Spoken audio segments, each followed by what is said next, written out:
guys. Good afternoon. Good evening. From wherever you're watching us from, and this is the Corridors Podcast. And yeah, today, Maze, welcome again yet to another new episode, because last episode was so amazing, bro. I mean, feedback from you, we appreciate each and every single day. And as we said, talk about later stakeholders into health, health practitioners, connecting you to the society, and this is what we are doing today. But before that, as usual, unajua, tuko na certain quote here. We need to mention from Eric Topol. Eric Topol is a cardiologist and digital health innovator. Anasema the smartphone will be the medical device of the 21st century. Yeah, man. Do you agree to that? Or not? True. Eric Topol is American cardiologist. Na anasema the smartphone will be the medical device of the 21st century. I tend to agree. Actually, not even 10, but I agree kabisa. And one of the things in agree nayo ni juu, saying as you, the current rate of tech imekuwa innovated in such a way that there's more, the amount of computing power kwa simu tunaweza tumia ku track human vitals, and also unajua inakuwa devolved. Sasa wasi wengi wako na smartwatches. Yeah. So unajua smartwatches na pick heart rate, kutembea steps. Watu wanatusumbua hapa nje, wanatupostia steps. So in a few years back, you will be your own database of healthcare. So anything yenye critical ama important yenye msee anafaa kunotice yenye unaenda kusi ama nini will just be at the palm of your hands. Does that affect the original way of practice of medicine, or what do you think? Definitely, of course. Juu unajua the more technology develops, the more you find out that you can actually get, and now the more you can read out and do more. Okay, that's just on the positive side, right?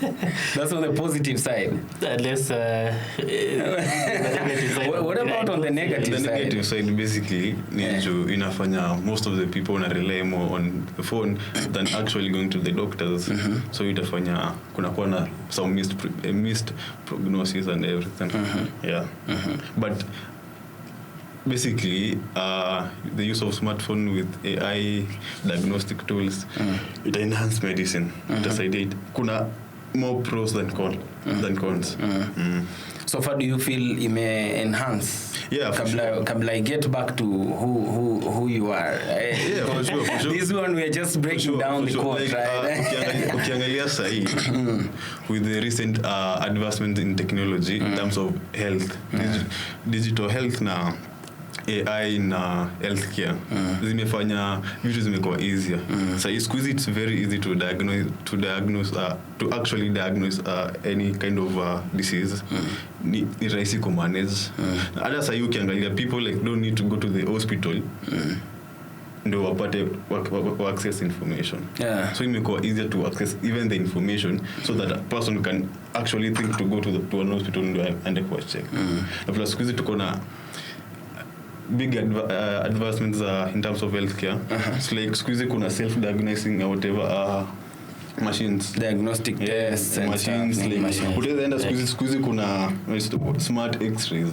Unaenda unafanya x-ray inakupea summary ya kila kitu imehappen. So you see hiyo ni like that's a pro to a win to the healthcare society. Okay. Yeah. Nice.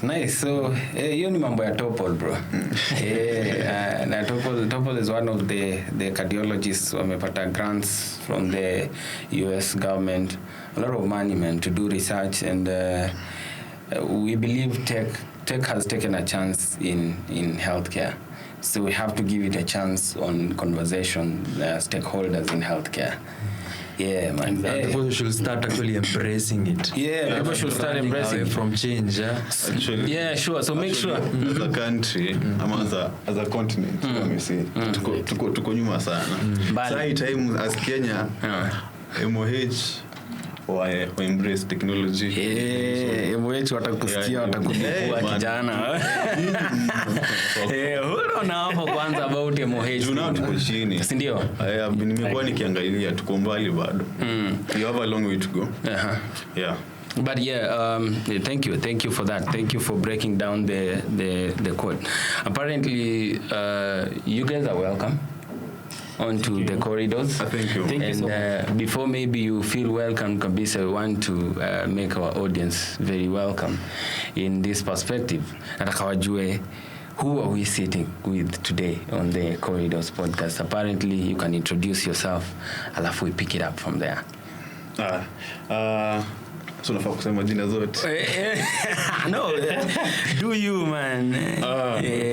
Ya mzazi ama yako? Ama zote. My name is Ian Mwenga. Professionally, I'm a nurse. Yeah, na pia niko na some other vitu na look out to achieve in terms of helping the healthcare. So basically, the only way nataka kusaidia healthcare ni through tech and everything. Yeah. Nice. Huyo ni mimi. So you're a developer. I'm an innovator. Yeah, innovator. Nice. We'll come to that. Thanks, man. Thanks, Ian. Welcome, bro. Awesome. So mi naitwa Chance Obondo. So me professionally I'm a software engineer, but say na transition, rather nimesha transition to be an AI engineer. Plus also I have founded a startup called Binary Bots, and currently we are focusing on healthcare tech. Yeah. Okay. Yeah. Currently. Yes, currently. So which means kuna mahali utafika na utadrop healthcare? No. So we want to build a compelling product. Okay, we've already built a compelling product around that. So Saini, just ensuring business come through sasa iko constant. So and mbona nimesema na focus on healthcare Saini juu. Unajua for software companies to survive, you need to be dynamic, you need to be changing. Yeah. So unaona venye Microsoft pia ilianza like almost 50 years ago. They had an initial product kwenda into market, and then waka transition pole to operating systems, and then sasa other software applications. So my opportunity natokea, you make sure kwa forefront. Okay. Yeah. So The binary bots you're talking about, is this the same binary bots yenye tunauzwa na the forex traders?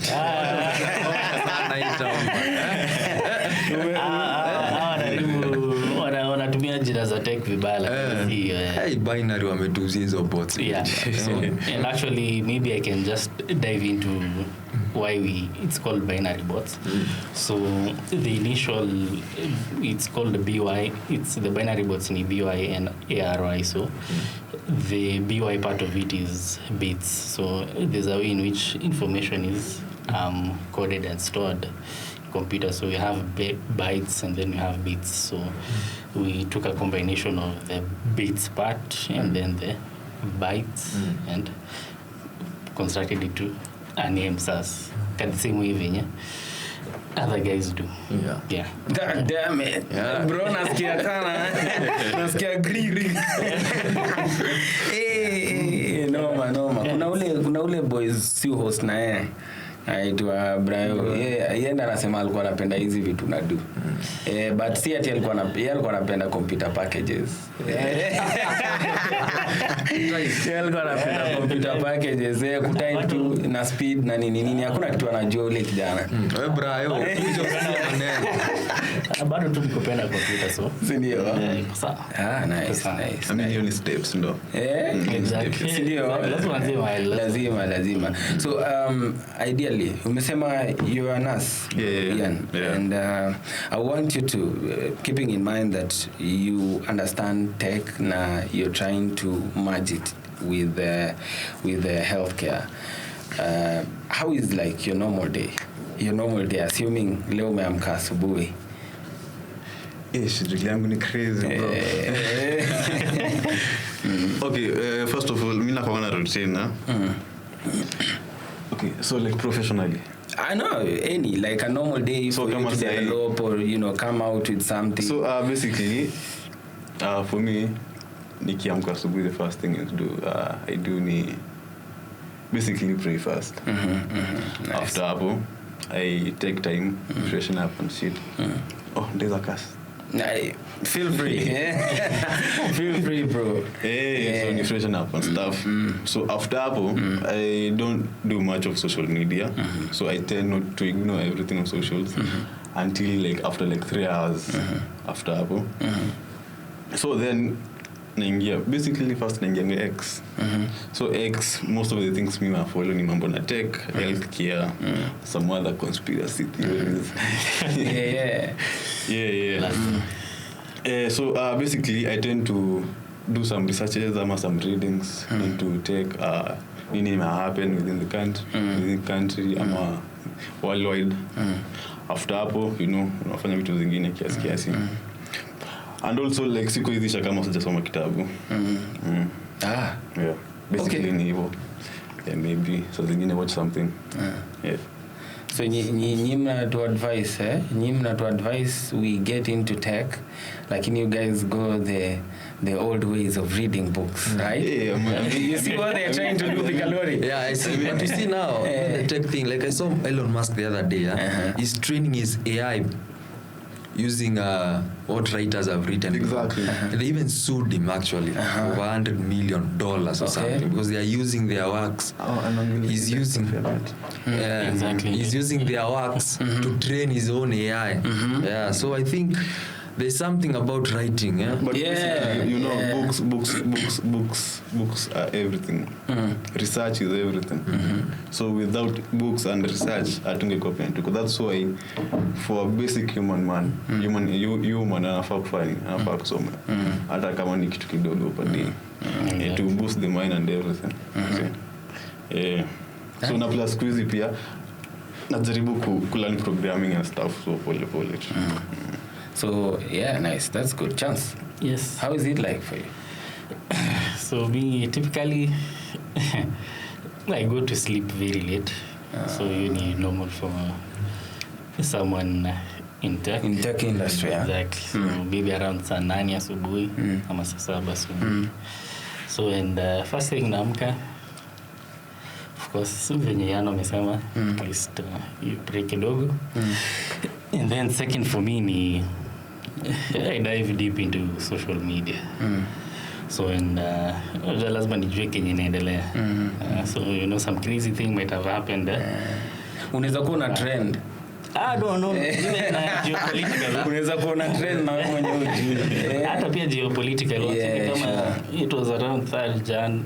So namko nasikia US imefanya kitu Venezuela and that Greenland. So at least ukue vast na kenye inaendelea around you, and then so from hapo like just take an hour, do some meditation, put my mind in the right frame, and then I begin work by 9. And then from hapo niko grind hadi usiku. By the way, you've spoken of geopolitical. How does the geopolitical happenings affect you as a tech guy? I mean, there must be an effect. Whatever is happening in Venezuela, Trump saying this and this and this, sanctioning this. So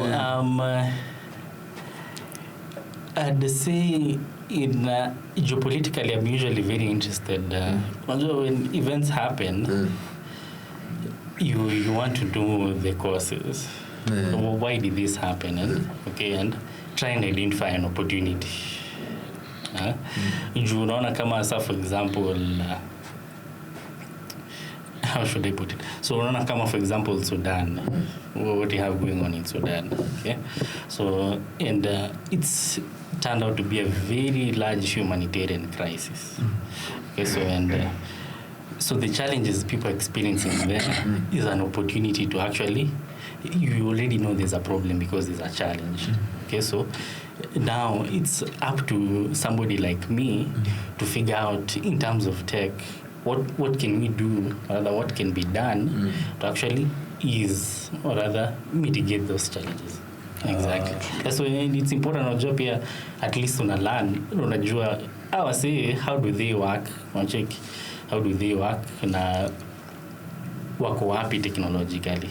It's very important unajua sasa hivi AI imefika, and I think it's really important that especially for African countries to realize that this AI has offered us an opportunity to actually leapfrog most of how long it takes countries to develop and become developed countries, and actually hit that point within 10 years maybe, or even less. Yeah. So and it's really important. So you get to understand what kind of technology these guys have, how can we replicate that on the ground here, and how can we use that to mitigate what do we have say to actually understand the problems that are happening around, and come up with solutions. Exactly. And now, when you're doing all these mitigations and everything else to bring back solutions to health, how is it as a developer? How is it for you as a developer in the health tech? And maybe the difficulties. I would prefer we start up with difficulties that you have, because before someone wins, I believe kuna kugana hurdles. Na hizo hurdles ndo build msee kuwa stronger in life. So before you become a developer, what are some of the difficulties you go through as a health tech? And I think I'll just highlight one main difficulty. Yeah. And I think he normal across everyone, that humans in general are resistant to change. Kabisa. So and kwanza sasa in healthcare, very rigid. It's very rigid. Healthcare ni mbaya. Niko na hii, I have this solution. The amount of problems utaambiwa like why you cannot do this. Kama unakwambia nini? Nani alikwambia nini na how did it really affect you? So for example in terms of let me just put it in a context of AI SaaS. So you know when sasa yenye ChatGPT imetokea, so you can see the advancements in terms of like people using it.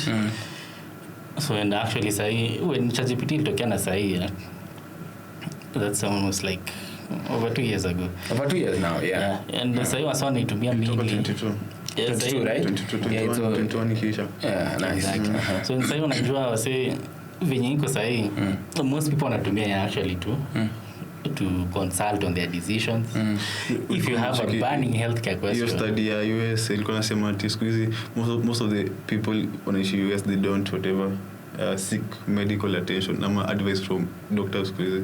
Like 85% of the people they use AI. That's why last month ikiisha, December wali limit the use of AI kwa healthcare. So like ulikuwa unaenda ku Google ku search kwa maybe chat ama ingine to Gemini, wanakuambia hii stuff si nasemaje, like enda angalia daktari, enda ulize daktari. Like walikuwa na limit some of the information because of the same situation. Because of the same situations. Yeah. So okay. Yeah, so and that's true. So back to my point in that, you know, when I come and you know, this when you come up with a solution, it takes time, and you know, lazima at least mwanzie somewhere. But sasa bado in terms of healthcare, people are too rigid in terms of embracing AI with analytics, and one of the key things on a site ni privacy. So and that's okay, but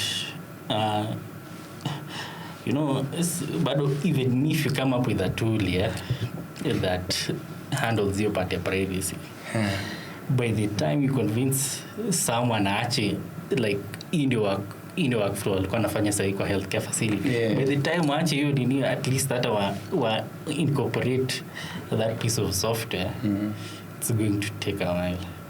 Takes a while, and I think it's just normal that people are resistant to change, but one of the main challenges in terms of tech getting into healthcare, resistance to change, and but ni pole pole, it's a work in progress. So Ian, you said you are a nurse by profession, so for you as a nurse, I mean, what do you prefer?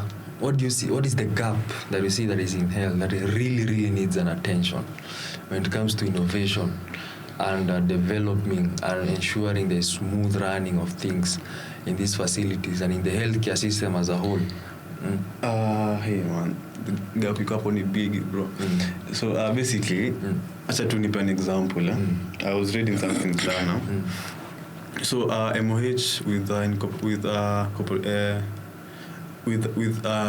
Kenyatta, they're trying to make an AI network facility hapo KNH. Okay. So like as I was reading, walikuwa nasema so the AI facility inaenda ku only ku benefit clinicians and clinicians amwezi za watu wote. So basically itasaidia ku early detection of diseases na ku reduce your misdiagnosis when checking. But sasa you see for our country 58% of the healthcare workers are nurses. So ukiangalia kwa hiyo gap, nurses wamekuwa left out. Yet nurses ndio wanafanya the most of it. So there are many ways tunafaa kuimprove life ya wase. So like with use of AI itafanya tasks zao zikuwe easier and way faster. Considering as a country tuko na underemployment ya nurses, bigger chunk of nurses are not employed. Alafu like bado watoshi usi unacheki. So hiyo itago a long way kusaidia wase ku make tasks zikuwe easier na kufanya kila kitu you work too like smart. So like kama there's an example, unapata most of our government facilities chanipania sasa chanitumia departmental waste, chanitumia maternity. So unapata nurse ni moja in labor room, alafu hiyo labor room iko na clients karibu ngapi? 4 5. So by the time alafu unapata usema si mwadhi wako second stage what in a chance. So naanza mikimbia amezalisha huyu, amekimbia kwa pili wa tatu. So by the time anafika wa tatu hata ashasahau nini zile hapo ni za nyuma na document sheet. So if we can try to solve that gap yenye itakuwa easier for that nurse to document to like develop a tool, itamfanya like iko easier kuza kudocument like ndio will meet these gaps. Utapata kuna vitu mingi ataacha nje, una get. So basically hizo ni some of the things wataweza fanya. Sijui kama nimejibu swali. Na to answer kuna hiyo kusuli kumuuliza mapema about geopolitical and everything. So sijui kama mnakonga fan wa philosophy and psychology. So kuna anaitwa Freud na kuna mwingine anaitwa Adler. So basically Adler, Freud ana base everything study yake, everything work yake yote inakuwa iko based on cause and effect. But Freud base everything on teleology. So basically teleology ni about goal. Sindio? Like to the ultimate goal. So hiyo stuff ya niaje mse like hiyo geopolitics ina affect aje healthcare and everything. So for me as an innovator naangalia stuff kama from two different perspective. Mimi nakuwa na Adler fan, but sasa ikifika hapa lazima ni accommodate watu wawili. So lazima angalia the cause and the effect. After hapo nikishaangalia the cause and the effect, so nakuja kuangalia the ultimate goal. So I try to innovate something itakuja ku achieve what Adler said. Yeah, basically. Nice. That's interesting, man. So apparently nilikuwa nataka kuuliza kitu moja. Yes, tume try to highlight some of the things tunataka ku change into the health system. Na so far ni nini unaweza sema for now kabla msia aseme haya sana nataka kusikia Ian na nataka kupea chance ya kumsikiza. Si ndio? So ni nini basically you've done so far? Is there anything you've been successfully you've developed successfully to the healthcare system that has worked, or rather you planning to make it work, and how do you plan it to bring to the healthcare system? So basically me na mse we come up with something tunaita cura. So tuko na nitasema 3 parts of it. Kuna the first one. So the first one is a school healthcare management whatever School system. healthcare. Basically, alafu we have Cura AI. Hata wangelelea. Alafu so we have like a major goal yenye ku improvise everything to hospitals, to facilitate hospitals and clinics. So first for the healthcare, the school health care management system. So the Cura, so basically it is a system to develop yenye inasaidia ku keep records, record encounters, manage out like medications and everything in schools. So basically we are targeting boarding schools because hapo ndo tunaona kuna a big gap. So like unapata unajua place kama kwa boarding school unapata nasi mmoja na kwa na student karibu 500. So unapata kuna some gap like kupeana medication during encounters. Alafu most of these institutions bado wanatumia the manual paper based check. So sisi we are trying to like digitize everything. So Okay. like way easier to retrieve na to restore data. So like we've come up like with an app wataongelea more kuhusu hiyo stuff. So before app, I need to understand the Cura's idea. How does it work? Student akiwa admitted. So basically hata si lazima akiwa admitted. So unachiki vile mtoto ana admitiwa shule. Cura iko na every information. Yeah, every student. So like ziko tu up. So like ile kuna age, class, mwalimu wake ni nani, na kama kuna any medical condition inajulikana, any allergies, hizo zinakuanga basic demographic on any current medication. Yeah, exactly. Sasa chance amekuwa mgonjwa ameenda kwa wanazitanga dispensary ama ni shule tu wanatanga dispensary. Okay, ni kwa dispensary kweli. Tulisoma polling station ilikuwa inaitwa na depend ulisoma. Jina ingine nimesahau sahi. So yeah, si tulikuwa tunatanga dispensary but then sick bay. Sasa dispensary ilikuwa na sick bay yake. Sawa. Kweli. So basically like if a student like amekuwa mgonjwa, so akienda kuona, so let's say the clinician ama the nurse, so the first thing the clinician will do an encounter. So like ataandika kwa system atakuwa able ku add encounter. So basic ni kama kuandika medical report. So ataandika the presenting signs, so hizo vitu za history taking and stuff ataandika asema manager aje. Kama anampea dawa ataandika kuna place ya kurecord dawa umempea na what frequency. Alafu iko na ability ya kupea reminder that this student anafaa kuja kupewa dawa leo. So you do follow-ups. Yeah, follow-ups exactly. Na assuming this data inakuwa stored for how long? Hadi amalize shule. Yeah. So at least we can tell kama mtoi amekuwa misdiagnosed at year 1. So we can always tell. So like you can even download the data. Kama in case of referral, if you have that app. So assuming I'm referring a student, I am the one at a certain high school uko hivyo Bomet, sindio? And I'm the school nurse. I've seen these students. So after seeing the student, nimekey in data, nini and all that, nishamaliza.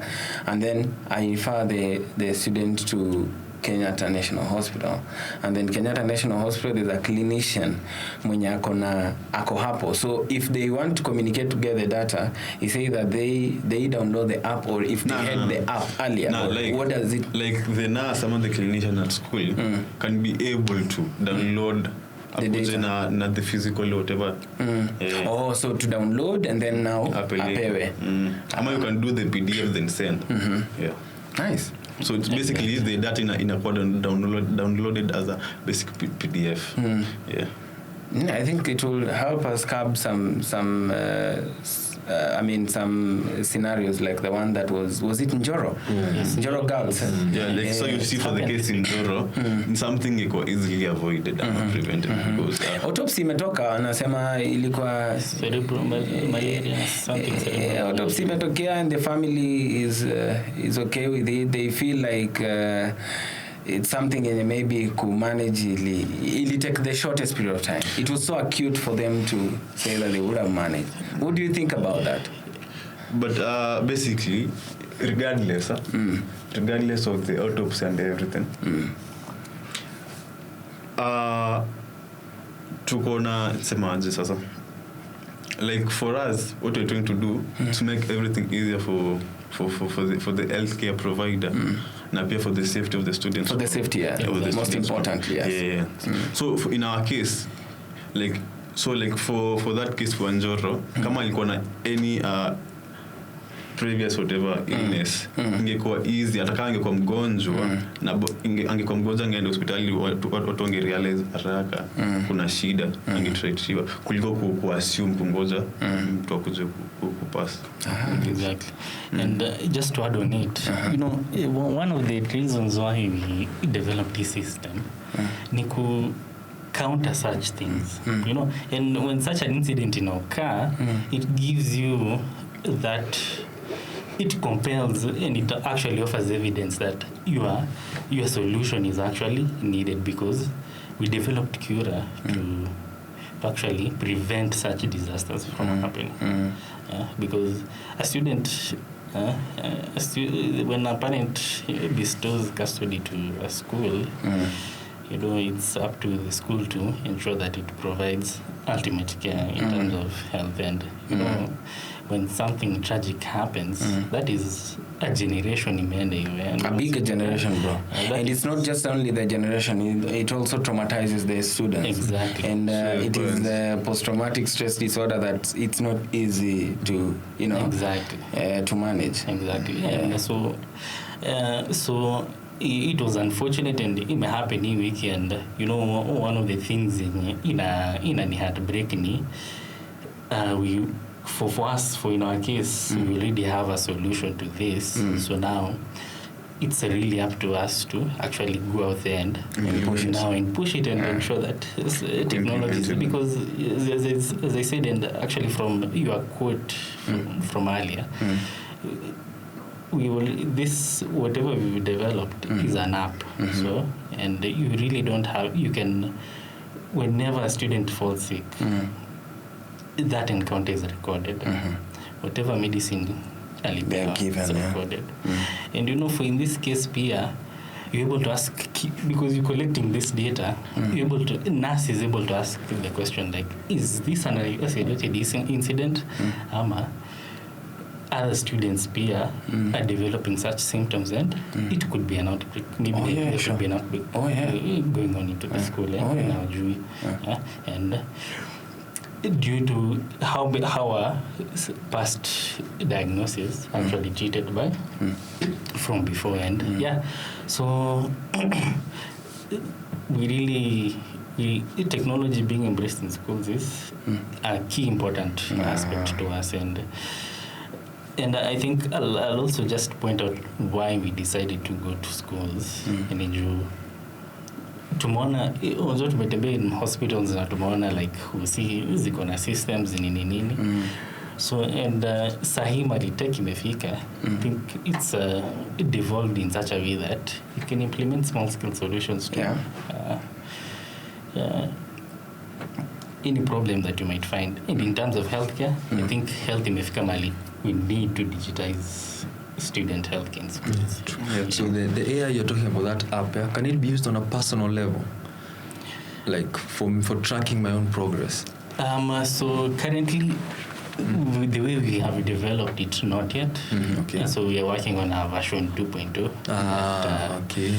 It can, and it's not just about developing an app you can record your data, but it has to offer some value. It has to offer some value, because for you to use it, I mean, anything can record your data. Hata iPhone yako iko na pia, like how many number of steps you take, and then determine record pulse and everything. Exactly. So we are trying to incorporate the aspect of AI sasa on our next version.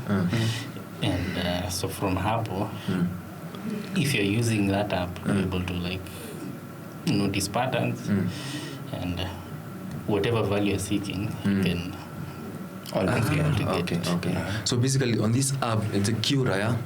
So we appeal to even parents. They should be aware of this, yeah? They should be aware of this. So that they can be able even to, even inform even the schools and the teachers. Yeah. So even as the teachers should know, and even the government itself. Yeah, even the government itself. The Ministry of Health wanafaa cooperate na the Ministry of Education. Unaona kama for just back to this case. So unaona kama venye this student unfortunately passed. So if for example they were using our system, the nurse angegenerate report. Okay? Na hiyo report ingekuwa na all encounters zenye zimekuwa diagnosed about the student. Maybe 3 days ago alikuwa hivi, alipewa dawa gani, alikuja na alireport hizi symptoms siko gani. Inaitwa ile kitu ya usimu na nikianga patient inaitwa aje? Cardex. No, not cardex. Ile kuna diagnosis, ile analysis inaitwa kuna diagnosis implementation plan of care. The care plan. So basically our app is a care plan for. There is a management care plan for the student. Exactly. In a monitor pia. So it's very dynamic too venye nurses wana work. So one of the main things tumepata na Ian, because Ian anajua the aspects of nursing, the aspects of care yenye mi sijui. So anakuja na inform like even though si ufanye. Au shuki na hizo terms? Hizo terms yana hakika. Sasa sio ndo kazi yake. Exactly. Sasa anajua si atajua. Kama nilikuwa na idea na kama niambia feasibility yake. Exactly. Sasa so me na interpret in terms of technology. Ian, you're doing a great work. Ian, you're doing a great work.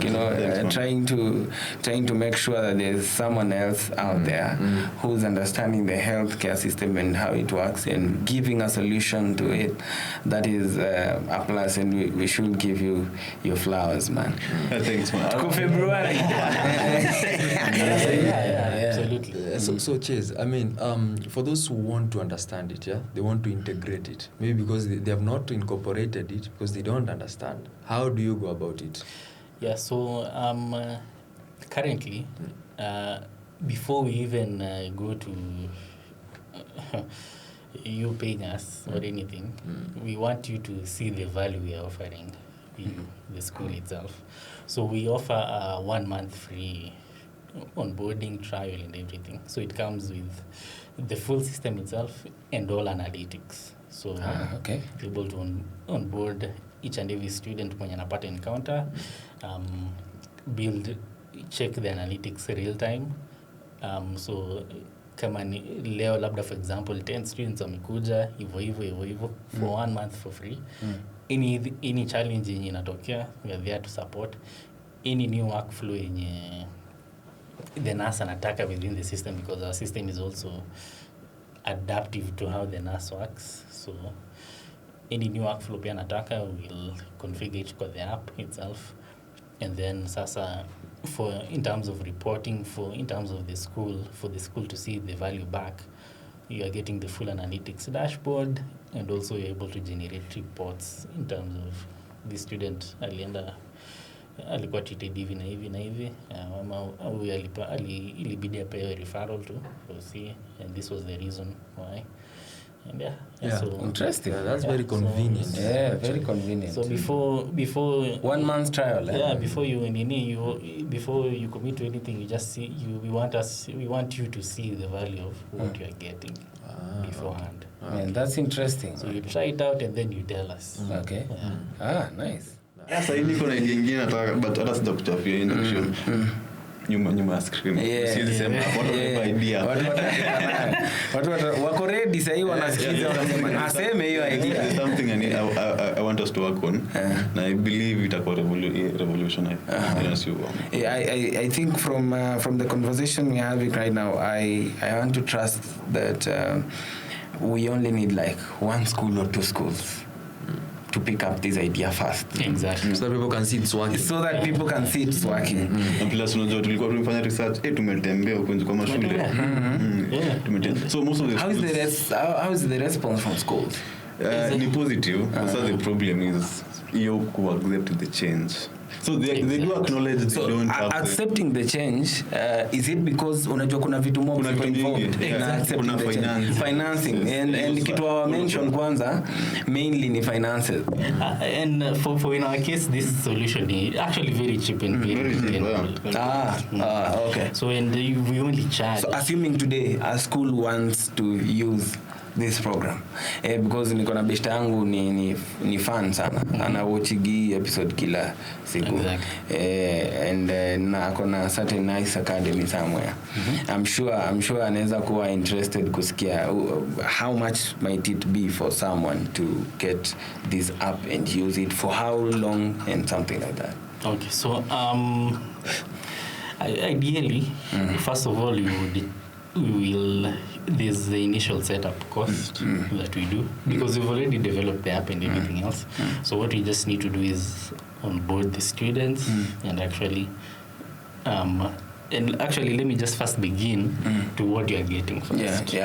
Okay, so you are getting an app that is the overall system you manage student health. And then secondly, you are getting an analytics platform.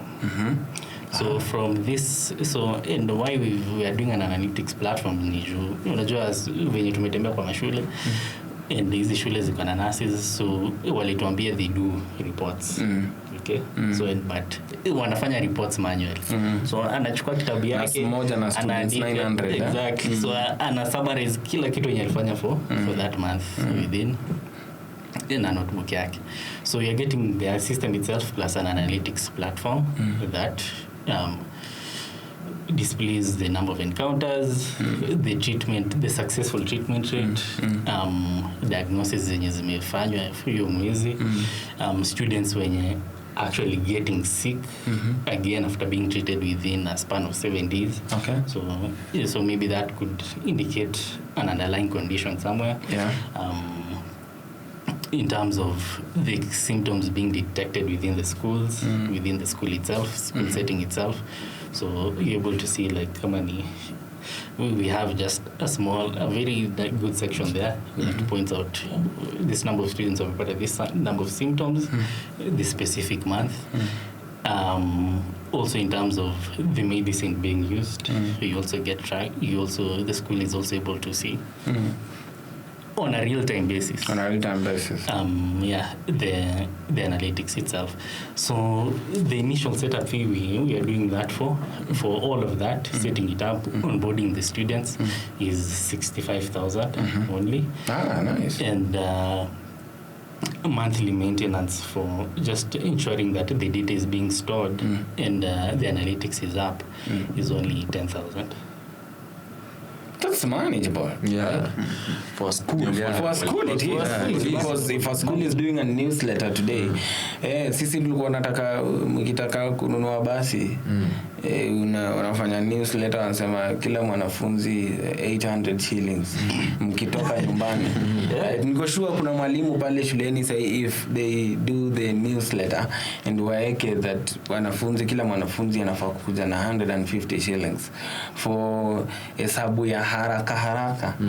Ukipiga tu hesabu ya haraka ana 1000. So justice hata for sisi and you know for sisi just to maintain like your monthly maintenance too per student head, it will just cost not even more than 30 shillings. Not even more than 30 Not shillings. even more than 30. On a monthly basis. Exactly. I think parents should push for this as well. And at the end of the day, you get a report. Even, and sir, with the incident in may happen at Njoro, we are going to introduce a feature this week that whenever a student sees the nurse, a parent and get an automatic notification. Exactly. Yeah. That's amazing. Okay. Kuna scenarios happen in schools before. Unasikia mwanafunzi alienda alireport anafaa kuattend to akapewa paracetamol, akamaliza akarudi akaona paracetamol kumbe haiwaka, akapewa diclofenac. And then in the process huyu mwanafunzi we are not treating, we are just managing the symptoms. And then wakati zinalipuka 4 days later wanafunzi wana lose their lives. Exactly. And it's not a case that is happening maybe once or twice. It has happened before. It does happen. They do happen. Only that some don't get to news. Exactly. Yeah, so some don't get to news. Zinakuwa zinamaliziwa on the side. Yeah, and unajua mumuzi ama bana, you never know. In terms of healthcare, this is a very unpredictable space. Something just might happen. Venye tu COVID ilitokea. It will happen. Out of the blue. So and if we have systems that in place, we digitize such systems, hata within schools, we're able to know, like, is there something happening within the school? Ama rather, watu wametoka home, and then maybe there's an outbreak somewhere. This guy is, there's a specific labda someone, maybe student ama teacher, alienda mahali, ama amekuwa exposed to a pathogen yenye very contagious. So, and if we have this data, we're able to prevent very catastrophic events from happening. Exactly. And one of the ideas why we are pushing this is because we want to expand, not only into schools, but now into the healthcare facilities themselves. Under the public in general. So, like, for example, kutaweza kuona tuseme tu case kama ya COVID. If something kama ingeza happen, like to integrate our system to the general whatever in that we can, so like we'll try to record everything to create the all EO data yote CD to manage our say and to improve the healthcare in general. Okay, interesting, man. Very interesting. Interesting stuff, yeah. Unajua sasa wakishaleta cura in school, and it has data, it has everything. We were advocating for at least 3 nurses in a school, not 1 nurse.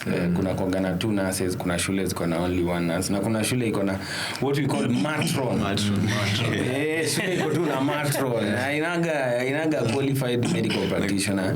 Ule ni ule staff aliwaking hapo wakati shule ilikuwa inafunguliwa, na akaambia wewe unajua Panadol? Wewe kama unajua Panadol, but I think unajua proof kwa police, kwa Ministry of Education policy for any school to have a boarding facility lazima ikuwe na a licensed whatever medical practitioner. Now this is what happens. This is what happens now. You see, yuko yes, ako hadi na file yake on paper. On paper. And then what happens, huyu nurse possibly amepata maybe an emergency ama kila day unajua inaweza kuwa siku 2 ama 3, but hiyo ndio time yenye kitu imehappen. But so ina chances zingine unapata kuna shule zenye hazina completely. Kuna shule hazina completely. Na for this schools yenye wasiwenda daily day schools, they should have like a teacher mwenye ametrainiwa for the emergency stuff. In fact, if I kuwa tu teacher peke yake, I always say kuna kitu moja yenye inafai kuwe. You see how you say wame improve into health. Unaweza pata mtu yeye anafanya, okay, we've seen it in movies and we've seen it in documentaries, real time situations. Mtu yeye anafanya resuscitation. Like pia unafaa kufunza. So it is something that as we integrate health into uni, I mean mkiwa high school mlikuwa na hizi stuff St. John's. Yes, ambulance. Woman traumatize mkirudisha hiyo St. John's. Na para trauma. But unajua, I understand, very yeah. nice initiative for those people. I mean, for students. To have some, ama to have your fellow student anajua kufanya the basic emergency stuff. Yeah. Ni vizuri. I think ni stuff inafaa kuwa implement in almost every So school. it is something that it should be started in schools, ianze na walimu. Kuna mwalimu mwanafunzi anaweza anka chini na juu anafaa kufanya. Totally anamwangalia hivi anaanza kupiga mtu anapata kitu kama inaitwa convulsion. Conversion. The basic thing tu yenye mtu anafaa kujua kumanage. Unapata kuna chuo mahali msee ajui shit kabisa, totally. So it happens, but from where we are so far, I think it's a good thing. Whatever you're doing, it's a good thing. Yeah. Thank you so much. Na maybe swali moja tu naweza uliza, what are some of the mistakes you've done and learned from? The mistakes that you did na ukalani ukasema hii na irudi tena. I want to get better. For someone who's starting up, when you are starting up, you guys, and for someone who's starting up as a health tech or any other tech outside there, na anataka ku build themselves to a better place where anataka ku make change, what do they have to do and what do they have to avoid? Yeah, that's a very complex question. I know, right? I know, right?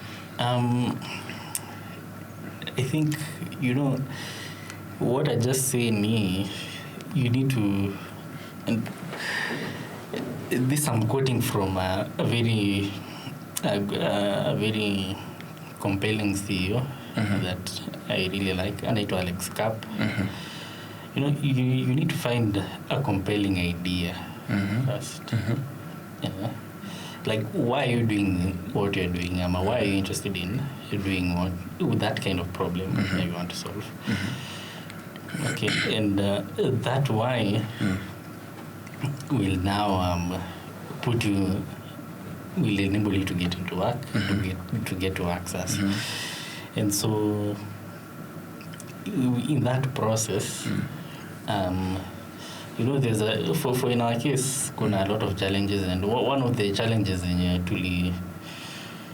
main challenges while developing Kuna to face ilikuja in terms of privacy.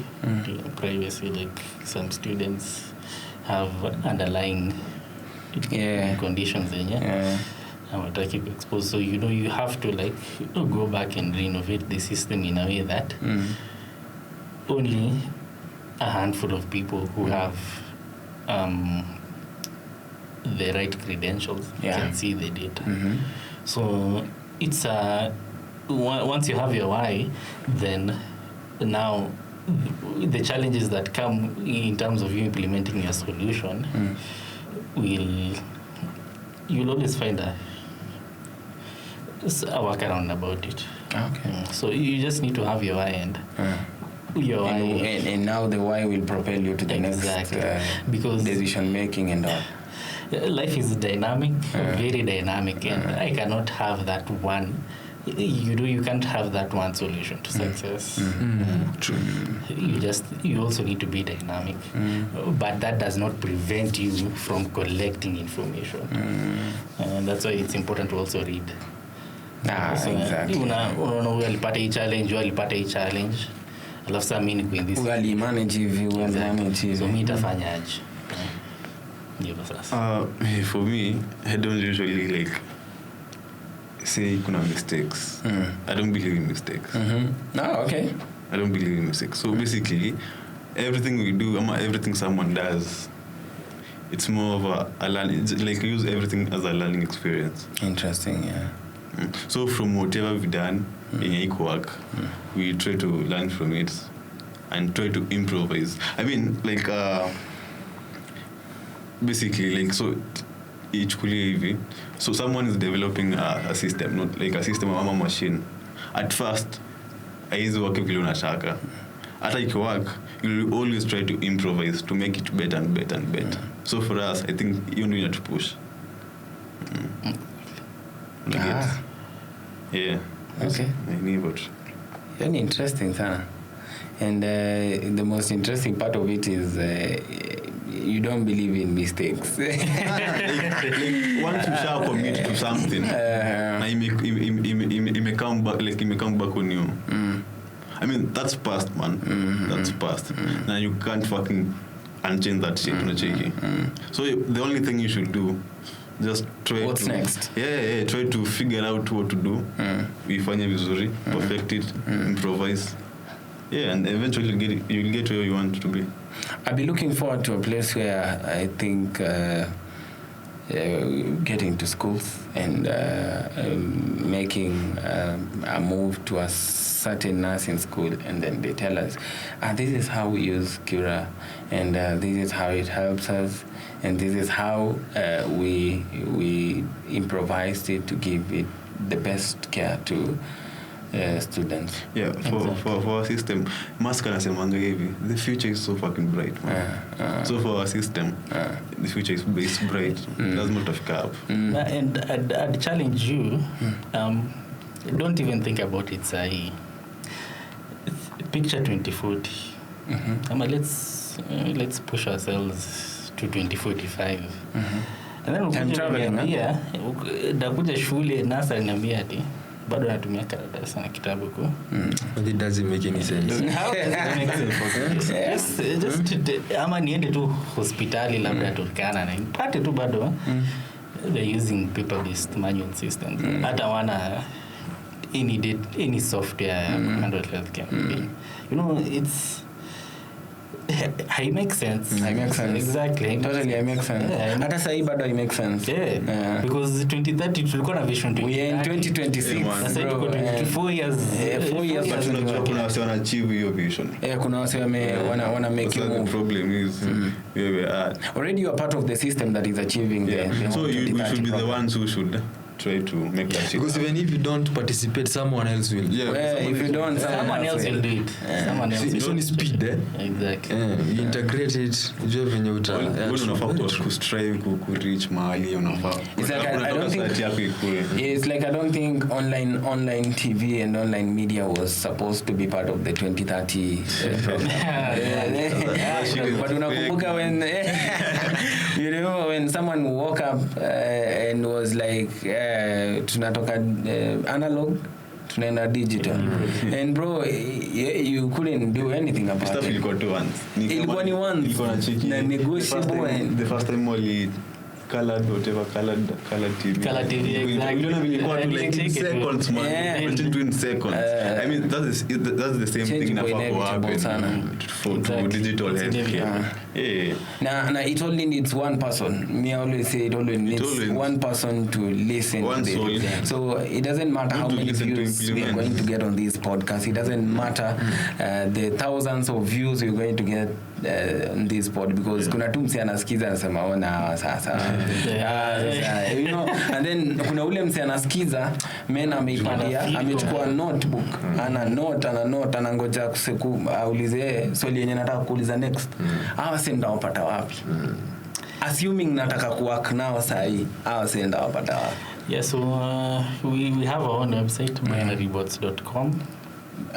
Inaitwa binarybots.com. Yeah, inaekwa hapa sahi. BYNARYBOTS.com. Yeah. And all our information is there, whatever what we're doing. And so if anyone feels could reach out, we can always reach out. And we also always reaching out. Email. Yeah, so also you can reach out to us via email, so cure@binarybots.com. So, and we can now work together. Yeah, and if you happen to miss both, we are putting it on the screen here, but if you happen to miss both of them, make sure you hit our DM on the Corridors podcast. Make sure you email us. There's an email on our socials, and we will link you up to the right people. Because that is exactly what we want. We want to integrate health and make health a better place. Exactly. And despite the fact that tuna complain a lot that people are striking and medics are not getting what they need to get, but as well, are we part of the solution that is needed? Yeah, what kind of solutions? What kind of solutions are we giving? Because I've not had any nurse go to the streets and say that, you see what, there's that nurse in school mwenye akona students 600 na anatumia paperwork. Unapata kila siku anaandika chini nini kichwa inauma, anaandika chini, na bado yeye ndiye anafaa kuwa company kwa school bus ama school van kuwapeleka hospitali, na bado yeye ndiye anafaa kurudi, possibly ana work overnight. Bado shule uko na vitu mingi, maybe mtoi anataka ku avoid class, amekuja hapo una struggle naye emotionally, amekuja kufake, so una struggle kutafuta diagnosis out of something that is not there. So we want to get the right diagnosis at the right time and to give the right of care at the right time as well.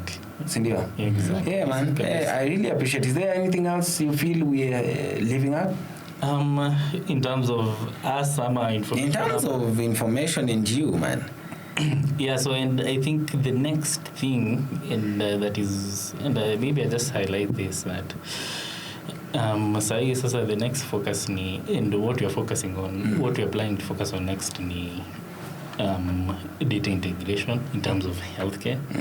So unaona venye kuna various lab systems, sijui scheduling systems, patient management systems. So what you're doing is we have now Cura AI that integrates your data and then can be used to automate workflows within a housing. So for example, and one of the examples zenye niliona zenye zina work is during time ya COVID, this CEO Alex Kapp and his company Palantir were able to manage the NHS in England wale contract to manage in terms of PPEs, how to distribute PPEs at the point of where they are needed currently. Okay. And sahi pia wanatumika kwa mahosi ku manage schedules. Okay, so dynamic scheduling. So if maybe an accident happens, the AI system in your house can be able to predict these are the number of beds you need.